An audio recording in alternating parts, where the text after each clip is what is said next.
Hi అండి. This is రాగా. ఈరోజైతే ఎంతో టేస్టీగా, ఈజీగా చేసుకునేటువంటి దోసకాయి పచ్చి ముక్కల పచ్చడైతే మీకు ఏ విధంగా చేసుకోవాలో చేసి చూపిస్తానండి. ఇది చాలా టేస్టీగా ఉంటుందండి. ఈ పచ్చడి చేయడానికైతే మనం గ్యాస్ అవసరం లేదండి. కనీసము ఆయిల్ కూడా అవసరం లేదండి. మనం వేసుకునే ఇంగ్రీడియంట్స్ అన్నీ కూడాను పచ్చి పచ్చిగానే వాడతామండి. కానీ టేస్ట్ మాత్రం చాలా బాగుంటుందండి. నోరుకి కమ్మ కమ్మగా ఉంటుందండి ఈ పచ్చడైతే నోరు బాగా లేనప్పుడు. ఈ పచ్చడైతే ఏ విధంగా తయారు చేసుకోవాలో మీకైతే నేను చేసైతే చూపిస్తానండి. ఇది చాలా టేస్టీగా ఉంటుందండి.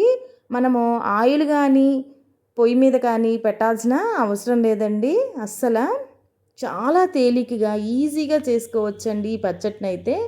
దీనికైతే దోసకాయ తీసుకున్నానండి అరకిలో వరకు. దానికి ఒక 10 వరకు పచ్చిమిరకాయలు అయితే నాకు పట్టినాయండి. అవి కొంచెం మీడియం మంటగా ఉన్నాయండి. ముందుగా అండి మనం చింతపండుని తీసుకుందామండి.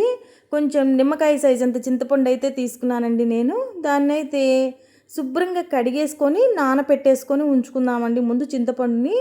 ఎందుకంటే ముందుగా నానపెట్టి ఉంచుకున్నామనుకోండి మెత్తగా నానిపోయి ఉంటుందండి పచ్చడికి చేసేటప్పటికి. ఇప్పుడు దోసకాయని తీసుకొని మనం చెక్కు తీసుకోవాలండి. చక్కగా దోసకాయ చెక్కైతే చక్కగా తీసేసుకుందామండి ముందుగాను. తర్వాత చెక్కు తీసిన తర్వాత కడుక్కుందామండి ఒకసారి శుభ్రంగా దాన్ని.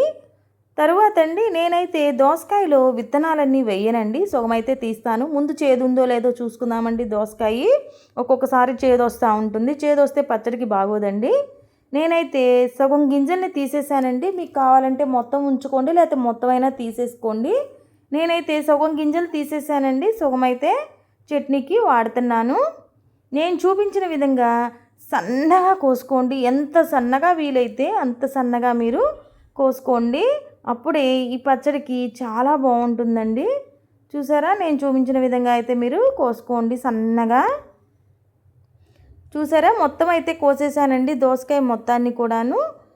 ఆ విధంగా అయితే కోసుకోండి మీరు కూడాను. ఇప్పుడైతే మనం చట్నీ నూరుదామండి. దానికి పెద్ద ఉల్లిపాయలు మెయిన్గా కావాలండి. కొత్తిమీర, జీలకర్ర, చిన్నులపాయ రెబ్బలండి. ఎక్కువ అవసరం లేదండి, చిన్నులపాయ రెబ్బలు అయితే కొంచెం తీసుకున్నాను నేను. ఇప్పుడు ముందుగా రోల్ని అయితే శుభ్రంగా కడిగి పెట్టుకున్నానండి. చెప్పాను కదండి ఏ విధమైన ఆయిల్ అవసరం లేదు. మనమైతే ఏమీ వేగించని కూడా అవసరం లేదండి. పచ్చిమిరపకాయలను కూడా అలా పచ్చి పచ్చిగానే నూరుకుంటామండి, అప్పుడే టేస్ట్ చాలా బాగుంటుంది. నేనైతే నూరనండి, ఇది ఇలాగే చేస్తాను పచ్చడి. పచ్చిమిరకాయలు నలిగిన తర్వాత అండి మనం ముందుగా నానబెట్టుకొని ఉంచుకున్నాను చూసారా చింతపండుని, అది కూడా వేసి మెత్తగా నూరుకోవాలండి. రోట్లో కాబట్టి మరీ పేస్ట్ లాగైతే ఏమైపోదండి. మీ దగ్గర రోల్ ఉంది కాబట్టి మీరు చేస్తారు, మరి మేము ఎలాగండి అంటే మిక్సీకి అయితే వేసుకోండి. మిక్సీలో అయినా సరే మెత్తగా నలిగించొద్దండి పేస్ట్ లాగా. ఎప్పుడైనా సరే పచ్చళ్ళు పేస్ట్ లాగా చేస్తే టేస్ట్ ఉండవండి. ఇప్పుడు పచ్చిమిరపకాయలు, చింతపండు, ఉప్పేసి నూరుకున్నాం కదండి. తర్వాత కొన్ని దోసకాయ ముక్కల్ని వేసుకొని దీనిలో కొంచెం మెత్తగా అయ్యే విధంగా దంచుకుందామండి ముందుగా.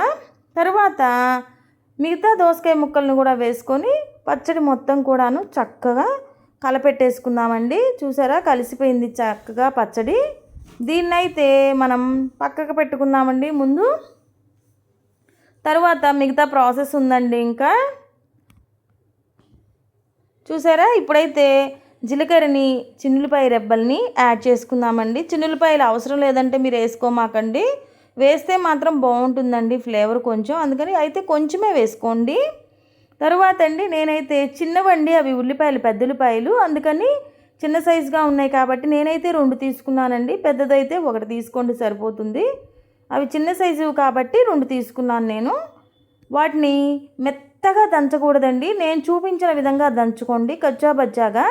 అలా ముక్కలు ముక్కలుగానే ఉండాలండి పచ్చడికి. అది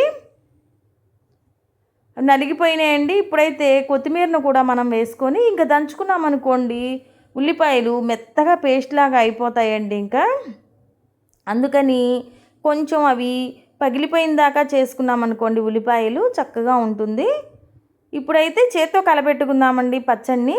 కొత్తిమీర, ఉల్లిపాయలు అన్నీ కూడాను కలబడే విధంగా మనము చేత్తోటి కలపెట్టుకుందామండి. ఇంకా దంచామనుకోండి ఉల్లిపాయలు మెత్తగా అయిపోతాయండి, అందుకని నేను చేత్తో కలబెట్టేస్తున్నాను చక్కగా. ఉప్పు ఒకవేళ సరిపోలేదనుకోండి ఈ టైంలోనే మీరు యాడ్ చేసుకోండి. ఇది చాలా టేస్టీగా ఉంటుందండి, కమ్మగా ఉంటుంది ఈ పచ్చడి అయితే. చూసారా, కమ్మగా ఉండే దోసకాయ పచ్చి ముక్కల పచ్చడి అండి. ఇది చాలా టేస్టీగా ఉంటుంది, మీరు ఒకసారి ట్రై చేయండి. నా వీడియో కనుక మీకు నచ్చినట్లయితే ప్లీజ్ లైక్ చేసి షేర్ చేసి సబ్స్క్రైబ్ చేయండి. ఇది ఎంతో టేస్టీగా ఉంటుంది. మనం ఆయిల్ కూడా వాడము, దీనికి పొయ్యి కూడా